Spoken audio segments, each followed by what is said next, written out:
Hi everyone. I hope you're all well. In this Tuesday afternoon, it's not as warm as it has been, but that might not necessarily be a bad thing if you're anything like me and been suffering in the heat. But thanks for joining me again. If you're viewing use live streams for the first time, I appreciate you joining. And if, like Ellie, you have joined yesterday and are joining again today, thanks for joining for the second time. But for anybody watching live just now or watching it back later who doesn't know, this is the second in three live streams this week. The third and last one being tomorrow to celebrate Disability Pride and yeah, I was just keen for your option understood to do these live streams as a way of celebrating Disability Pride, which has been going on for the whole of July, and it was a thing. It was an event that originated from America, but is now being celebrated in the UK as well as other places. If you want to catch up on yesterday's live stream, you can do so by visiting my YouTube channel and subscribing to it. That way you can be kept updated with other live streams and other vlogs that I post around a series of um, topics around disability. But without further ado, I'll focus on today's live stream, which is to talk about why, in my opinion, I'm not an inspiration. I know this might spark debate for some, especially perhaps people who don't have a disability who view disabled people as being inspirational. And if you have any comments to make as I go, feel free to put them on the chat and I will try and keep an eye on it and invite you into the discussion or any discussion that I'm having with anybody that puts comments up. Um, I guess I wanted to start this today by saying I don't mean to cause offence. I know there'll be people out there that will disagree with what I'm about to share today on my views of why I'm not an inspiration, and that's fine. Everybody has different views. If we all had the same views, the world would be a very boring place. But for the next 20-25 minutes or so, I'm just going to share with you a bit about my views around this concept. Um, I don't think you'll be able to see the t-shirt I've got on today. Well, not fully, but you'll see use logo on top of it there. But underneath, it says, um, I'm not the polite version of what it says is I'm not your inspiration, but there's a wee swear word in between that there. But as it's just after 2:30 on a Tuesday afternoon, it's probably not wise that I repeat that expletive live on YouTube at this time of day in case there are any little people watching with you at home.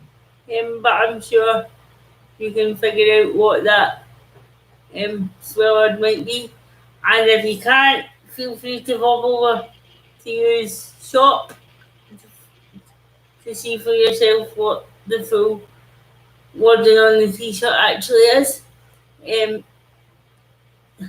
my reason for launching this t-shirt was that I was getting fed up of people saying that I was inspirational, and but more than that, some of you watching might remember that Lee Ridley, or better known as Lost Boys guy, who was the 2018 Britain's Got Talent winner. He had cerebral palsy, or has cerebral palsy rather, and he he has a similar view to me in the whole inspirational thing. And if you remember rightly, he wore a t-shirt that said exactly what my t-shirt says on News Shop. So I've actually quoted him as being the one to say it. Actually says that he said it on my t-shirt, then below the actual wording. And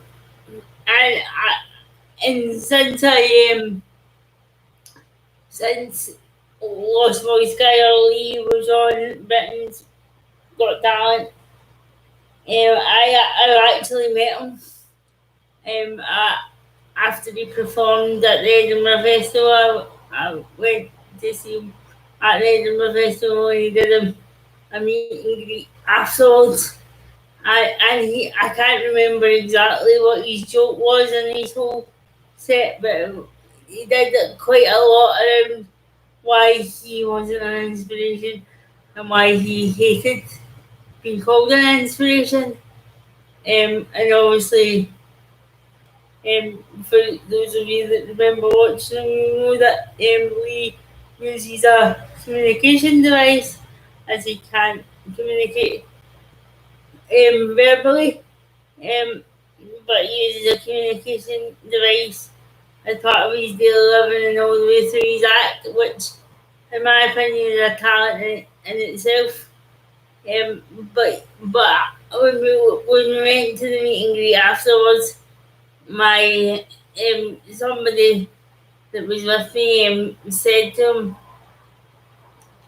"I know you're going to tell me for saying this, but you are an inspiration." And he actually rolled his eyes, and I said, "I'm really sorry. She clearly doesn't listen." And she said, "But you are an inspiration." She, meaning me, hates it as well. And he looked at me and he said, he rolled his eyes again and smiled. And I said, "Feel free to slap her at any point, because this was just proving the point." And I know this person meant well, but this leads me into the discussion of why I absolutely hate being called an inspiration. Um, so, like, I know that people mean well, and when I was preparing for this today, I watched a TED Talk by Sheila Young, um, um, and you can Google it and watch it for yourself. But I was laughing with her because I could agree with every little thing she was saying in her talk about the whole view of inspiration and disabled people being inspirational. Um,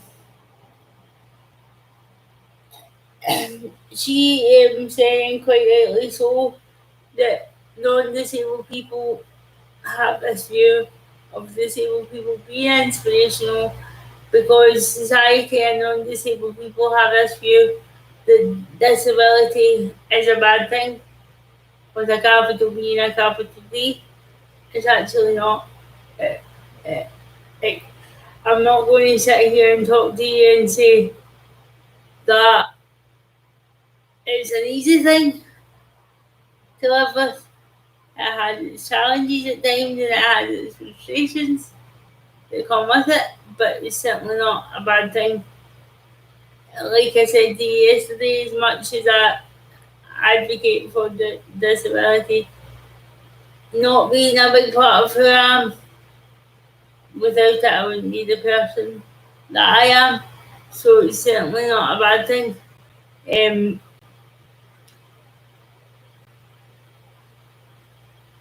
I get I get up in the morning the same as everybody else. I have my breakfast, I have a shower, spend some time getting myself ready and whatever else in the loo, and then I come out and I get on with my day. What's inspirational about that? But just because you've got a disability, um, somehow that automatically makes you inspirational if you get out of bed in the morning. I, I really don't understand that concept. Um, I ha- have, I'm sure a lot of people with disabilities watching or who support or have a loved one with a disability would say that would say that what would be the best way to put it? Would say that the proud of things they achieve, of course they are, but getting up in the morning is not one of them. Um, I've also been told I'm brave. I'm not really sure why I'm brave. I just I just want to live my life the same as everybody else, and I want to live an ordinary life. Um, and my achievements are ordinary in the sense that they're the same as they might not be exactly the same as everybody else because everybody's achievement is different because everybody's individual. But for example, I've been told numerous times that I'm inspirational because I've got a PhD. I'm not inspirational because I've got a PhD. If anybody achieves a PhD, the amount of work that goes into that and the blood, sweat, and tears, and literally sometimes, and that's why I used to dye my hair funny colours. I don't know what my excuse is now.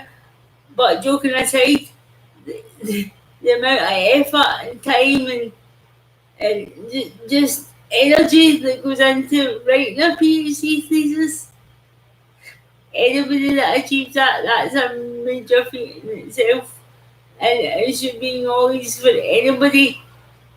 I shouldn't be told I'm inspirational because I've got a disability to achieve that. That's a major achievement for anybody, regardless of disability or not.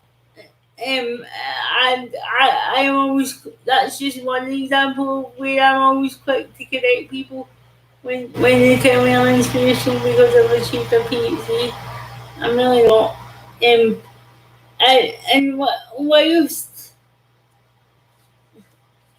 um, whilst I understand that people are trying to be positive and polite and just be supportive of disabled people, I guess, in their minds, that is not how it comes across to the person you're actually saying it to. Of course, people with disabilities can succeed and they can do things that can be genuinely seen as inspirational. Um, and that's a good thing.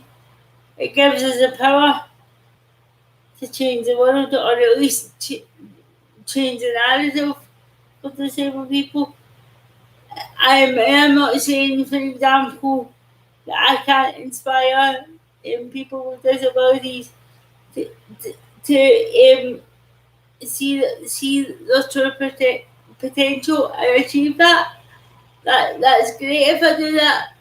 But equally, if somebody's potential is, or somebody's goal is, or immediate goal is to be able to make a cup of tea because they haven't been able to do that independently, then that's just an important goal as achieving a PhD in my eyes. Because that's what's important to that person that day. And it shouldn't be belittled or somebody shouldn't say, oh, it's only making a cup of tea. I know that's probably a really bad comparison, but I hope you understand that what I'm trying to get at and that it doesn't matter what somebody's goal is. nobody's goal is any more important or any less important than anybody else's goal. It's a goal because it's important to them. And if we're going to go down the route of qualifications, right, to me, qualifications are important. There's no doubt about it, and it gets you to where you want to be in life. And I'm not here to say to anybody with or without a disability that's watching that working towards you, qualifications aren't important because it is, because it certainly will help you on your career path. But for me, qualifications aren't the biggest part of succeeding in life. To me, you've succeeded in life if you're happy and you're content. And qualifications have nothing to do with that. So to say to me that I'm inspirational because I've achieved my PhD, I could achieve my PhD and be totally unhappy. I'm not, but I could be. Um, and I guess that's what I'm trying to say, and what I'm trying to explain here. And thanks, Ellie, for agreeing with me in some of the points that I've made, and for saying that you love use the latest T-shirt. Feel free to pop over to the store if you want to have an, another look at it or a better look, because I know that it might be difficult to see the writing at the minute. Um, I think if I'm talking about inspirational and where this views come from, I think a lot of it's got to do with societal views or societal norms, if you like, and it's almost that's what is to blame in my view for for these kind of opinions that people disabled people are inspirational. Um, because if we go by the social model of disability, which is the most positive model to go by, then the medical model. So if we go by the social model, as society that disables people more than their diagnosis, or more than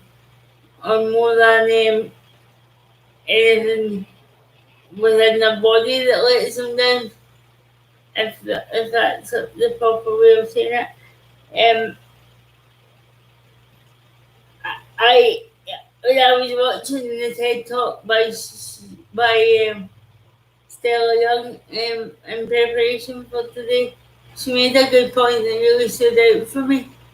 She was talking about when she was a teacher in this school in Melbourne, and this um, people said she was actually like there to teach as a professional teacher, and one of the people said, "When are you going to start doing your speech, miss?"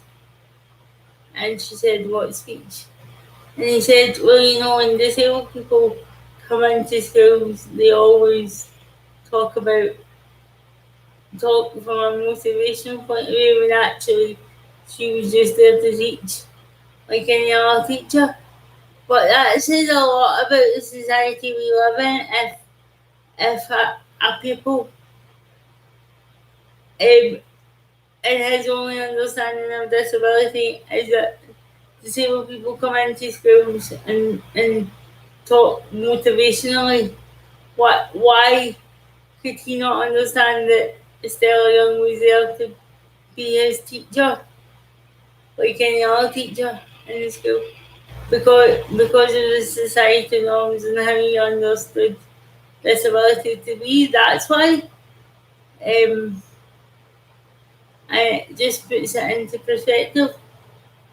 Disability porn is another thing, and today I can talk about why I'm not an inspiration without mentioning the whole concept of disability porn. And it's not what you might think it to be. And again, when I was preparing for today, I thought, do you know what? I'm guilty of this as well, completely. So you know, like these quotes that you see, and I often put them up on your option understood Facebook page, but that's more to keep it in the keep it alive and keep it in people's news feeds. But maybe I need to rethink my approach to that. But anyway, for the purpose of what I'm trying to say, disability form is more about when you see those quotes that say things like the only disability in life is a bad attitude, or when you see a graphic and it says rest but never quit, or words to that effect, and if it has an English such as like somebody who's an amputee, for example, those entities are known as disabled form um, because they're almost there to make non-disabled people feel better. And I know thing that is often said to disabled people in relation to the concept of disability corners, things like, well, I can deal with the things you deal with, but I don't know how to do it. What you don't know how to do what would be my answer to that, but you know what they're getting at if you've heard it so many times in life. Um, the meaning they don't know how to live with a disability. And usually when I hear that, I tend not to verbalise it because you could be starting a major debate that you might not get out of. But when I hear comments like that, I think, well, I don't think you should do it either. I don't listen to the person talk. But I'm saying that because I know how they are as people, and I know for a fact that they can live or deal with the challenges that I have to deal with on a daily basis. Um, I, for example, won an award in 2019, and I was a bit naive at the time, and I thought, oh, that's great, and it was really good recognition for Europe's and understood. But as I look back, it wasn't. It was just a way of the organisation who awarded the award making themselves look good, and they try and like almost a pat in the head. The award was a symbol of a pat in the head, but not any real recognition of what I've achieved. And I remember when I was preparing for the award ceremony, I was told by a few people, "Oh, talk about the fact that your your mum passed away when you were 16. Talk about um, the fact that the struggles you've had with housing, and talk about some of the challenges you've overcome with social work." No, I'm not going to talk about any, and I didn't talk about any of those things because I wanted to be awarded the award in my own merit, because it was well deserved for what Unit Options Understood has developed and the services that we were delivering, not because somebody wanted to sympathise with me because of things that I've went through in life. Because a lot of non-disabled people have gone through the same, and some that and probably a lot more challenging situations than me. So why should I use these to be awarded for with an award when people are facing these challenges every day and they're not even recognised? Uh, it just seems ridiculous to me. I would never use anything like that. Um, and I only discuss it when it's relevant to a conversation. I don't start a conversation by Hi, I'm Daniel, and I'm Dr. Daniel Farrell, and I lost my mum when I was 16. Why would I even say that? I don't want any sympathy. And I know I've just said the sentence there, but I'm just trying to prove a point. Um, I, us as disabled people, we need to be careful when we're trying to get rid of the concept of disabled people, not to push down the voices of the next generation of disabled advocates or disabled heroes, if you want to use that word. We should recognise that it's harder for some people with disabilities to have their voices heard, and they need to thrive in the society that we live in. And sometimes society doesn't see their potential, and it's different for each person. We must lift people up with a variety of skills and experiences. If we actually go back and think about it, you don't commonly see a disabled person as a doctor or a lawyer or a or anything. You're more likely to see a disabled person being awarded something when actually the disabled person themselves will think, what is that award actually for? All I've done is live an ordinary life. But we need to recognise that we can't.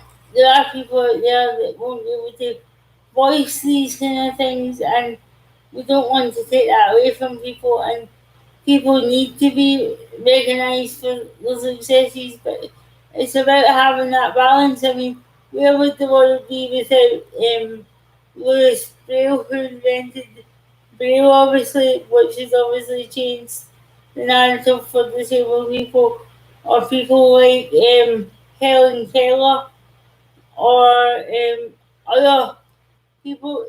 The world would be a different place entirely without them and their contributions. So we're not. I am not here to say that we should be taken away from the achievements of disabled people. All I'm here to say is that people need to be recognised for their achievements as people, not because of disabled, because they're a disabled person. If that makes sense. If I'm inspirational, that's great, but I don't want it to be because I've got up in the morning or because of anything to do with my disability. And that is just really the main message I want to convey today. And again, I know there'll be people that have other opinions, and that's fine. But for every reason that you give me that I'm inspirational, I'll give you five as to why I'm not. Um, uh, and it's to sum up, it's more about society not being patronising and just seeing disabled people as equals. And I want to live in a world where skilled people don't associate disabled people as only coming coming in to talk about to deliver motivational speeches. Why can't they be coming in as a teacher or as a classroom assistant? I want to live in a world where I'm recognised for my crazy hair rather than my disability, which is slowly happening. Um, which is a good thing. I want to live in a world where we're treated as equals and not and people aren't saying things like, "Oh, you must know that person because he's he's," and then not finish the sentence, but implying that I must know this person because they're disabled. Because of course I only know people that are disabled. Why would I have non-disabled friends? Is that so ridiculous? But I want to live in a world where disability is the norm, not the exception. And I want to live in a world where living with a disability is not seen as exceptional.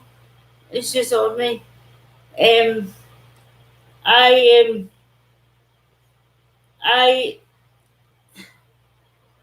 I just want to sum that up and finish off today by saying, I hope don't don't or didn't cause any offence to anybody watching. And I hope that this live stream has maybe perhaps offered a different view of disability, and maybe will go some way to changing perceptions of disability to anybody watching, even a little bit. Thanks for joining me again today, and if you want, if you're around tomorrow, please feel free to join me again when I'll be talking a little around the myths of disability and talking about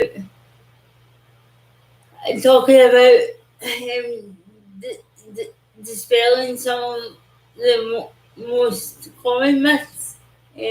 So tune in to hear what I've got to say about that. And thanks, Ellie, for watching, and thanks for for your positive feedback. And yeah, I'll see you and anybody else who watches tomorrow. And enjoy the rest of your day.